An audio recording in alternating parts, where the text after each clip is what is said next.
नमस्कार, SBT news में आपका स्वागत है। पेश है 5 अगस्त शुक्रवार दोपहर 3:15 बजे राजस्थान की 15 बड़ी खबरें। सबसे पहले एक नजर डालते हैं आज की हेडलाइंस पर।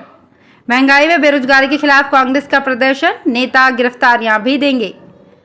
लोन महंगे होंगे, 20 साल वाले 30 लाख के होम लोन की EMI करीब 900 रुपये ज्यादा होगी।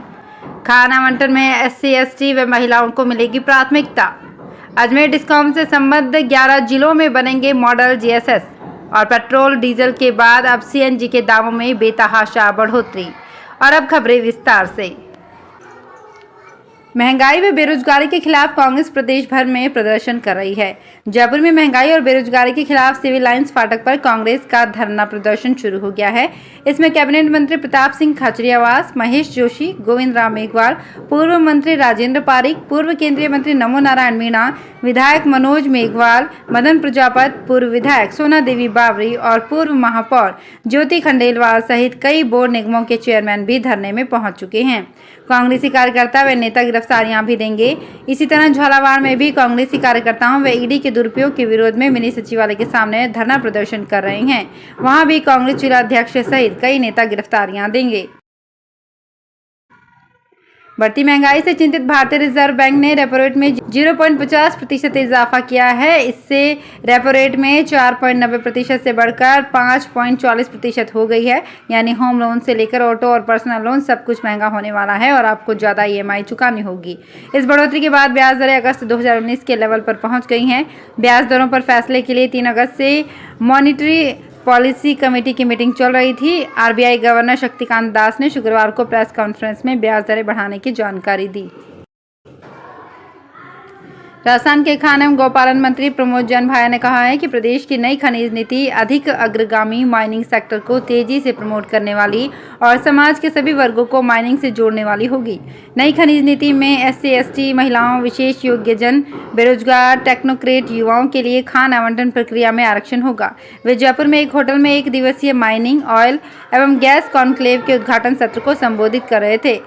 इस दौरान खान मंत्री के अलावा राजस्व मंत्री रामलाल जाट, खान विभाग के अतिरिक्त मुख्य सचिव सुबोध अग्रवाल, कोलंबिया की राजदूत मारियाना पाचेको मोंटेज समेत कई विशेषज्ञ मौजूद रहे।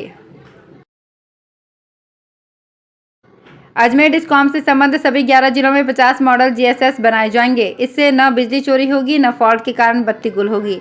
डिस्कॉम के प्रबंध निदेशक ने काकड़ा GSS की तर्ज पर संबंधित जिलों के एक्सियन को 3 महीने में ये GSS तैयार करने के निर्देश दिए हैं।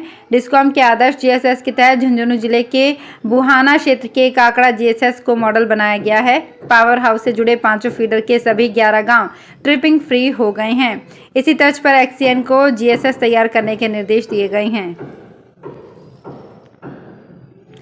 किसी ने ये नहीं सोचा होगा कि एक समय ऐसा भी आएगा जब पेट्रोल और CNG के दामों में सिर्फ 10 रुपये का अंतर रह जाएगा। जो वाहन चालक पेट्रोल की बढ़ती कीमतों से परेशान थे, उन्होंने CNG की तरफ रुख किया। आज वे पछता रहे हैं कि किट लगवाने में रुपए क्यों खर्च किए। सरकार प्रदूषण कम करने के लिए CNG और इलेक्ट्रिक वाहनों को प्रोत्साहित कर रही है, परंतु CNG वाले वाहन अब फायदे का सौदा नहीं रहे हैं। जयपुर में CNG का भाव 95 रुपये प्रति किलोग्राम हो चुका है। वहीं पेट्रोल के दाम 108 रुपये 48 पैसे और डीजल के दाम 93 रुपये 72 पैसे प्रति लीटर हैं। राजस्थान मेलों और उत्सव की धरती है। ऐतिहासिक और पुरातात्विक वैभव के साथ यहाँ की संस्कृति भी आकर्षण में बांधती है।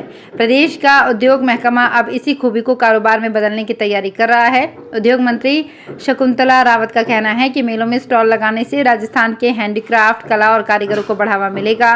मुख्यमंत्री अशोक गहलोत के निर्देश पर प्रदेश में लगने वालों मेले में आर्टिजन की भागीदारी सुनिश्चित करने और इनकी कला को आम आदमी तक पहुँचाने के प्रयास होंगे।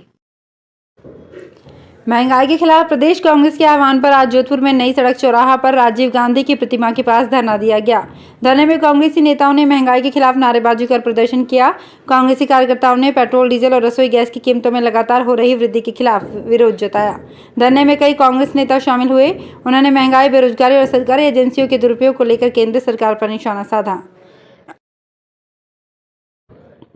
बीकानेर में बाल वाहिनी संचालकों के चालान काटने और क्षमता से अधिक बच्चे को बैठाने पर जिला प्रशासन की ओर से की जा रही सख्ती के विरोध में जारी बाल वाहिनी चालकों की हड़ताल फिलहाल खत्म हो गई है।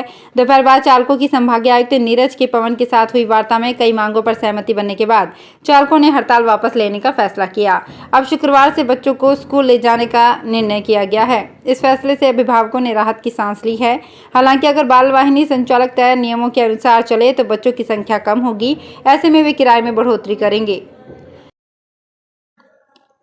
सीकर में 10 साल से कागजों में उलझी कुंभाराम लिफ्ट पेयजल परियोजना की नई लागत राशि पर राज्य स्तरीय समिति ने मुहर लगा दी है। वीसीआर दरें संशोधित होने की वजह से प्रोजेक्ट की लागत 9200 करोड़ रुपए तक पहुंच गई थी, लेकिन समिति की आपत्ति के बाद 8780 करोड़ रुपए की अनुमानित लागत पर ही मुहर लगी है। समिति की बैठक का कार्यवाही विवरण करने के बाद नोडल एजेंसी की ओर से निविदा जारी की जाएगी। निविदा जारी होने के बाद वर्षों से अटका प्रोजेक्ट का काम धरातल पर आ सकेगा। सीकर व झुंझुनू जिले के 1133 गांव ढाणियों के लोगों की पेयजल की उम्मीदें इसी प्रोजेक्ट से पूरी होंगी। इस बजट में राज्य सरकार ने 500 करोड़ रुपए इस योजना के लिए देने की घोषणा की थी, लेकिन 2 बार प्रोजेक्ट की डीपीआर संशोधित होने की वजह से अभी तक काम शुरू नहीं हो सका। बीकानेर जिला मुख्यालय से करीब 100 किलोमीटर दूर सीमावर्ती बज्जू उपखंड मुख्यालय पर क्षेत्र के युवाओं के हौसलों को पंख लगने लगे हैं। बज्जू के 2 रिटायर्ड सैनिक अन्य युवाओं की मदद से देश सेवा या अन्य प्रतियोगी परीक्षा में शामिल होकर बज्जू व क्षेत्र का नाम रोशन करने की उड़ान भरने के लिए प्रतिभाएं तैयार करने में जुटे हैं। जहां एक और बड़े बड़े शहरों में प्रतियोगी परीक्षाओं की तैयारी के लिए छात्र महंगी फीस देकर फिजिकल की तैयारी करते हैं, वहीं बज्जू में प्रतिभाशाली युवाओं के लिए निःशुल्क फिजिकल कक्षाएं चलाई जा रही हैं। बज्जू में स्कूल के मैदान पर आज सुबह 5:15 बजे लगभग 50 से ज्यादा युवा तैयारी के लिए पहुंच रहे हैं। बिहार में ट्रेन ही रास्ता भटक गई, उसे जाना कहीं और था और पहुंच कहीं और गई। मामला गुवाहाटी से जम्मू तवी जा रही 15653 अमरनाथ एक्सप्रेस का है। ट्रेन गुरुवार तड़के अपना रास्ता भूल गई। बरौनी से खुलने के बाद ट्रेन को जाना था समस्तीपुर, पहुंच गई विद्यापति नगर। जानकारी के बाद सोनपुर रेल के मंडल अधिकारियों के बीच हड़कंप मच गया। विद्यापति नगर पहुंच चुकी ट्रेन को वापस बछवाड़ा लाया गया, फिर उसे समस्तीपुर रवाना किया गया। उधर मामले की गंभीरता को देखते हुए सोनपुर के डीआरएम नीलमणि ने बछवाड़ा स्टेशन के सहायक स्टेशन मास्टर कुंदन कुमार और सूरज कुमार को तत्काल प्रभाव से निलंबित करते हुए मामले में जांच का आदेश दिया है।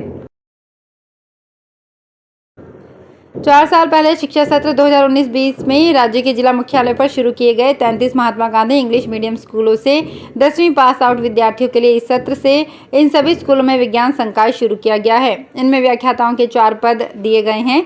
इन पदों पर नियुक्ति के लिए शिक्षा विभाग 7 और 8 अगस्त को ऑनलाइन इंटरव्यू लेगा। इसके लिए 850 व्याख्याताओं ने आवेदन किया है। बीकानेर स्थित शिक्षा निदेशालय के उपनिदेशक माध्यमिक ने ऑनलाइन इंटरव्यू का शेड्यूल जारी कर दिया है। इंटरव्यू जूम ऐप के जरिए होंगे। राज्य के जिन इंग्लिश मीडियम स्कूलों में प्रिंसिपल के पद रिक्त हैं, वहां के लिए 5 और 6 अगस्त को इंटरव्यू होंगे।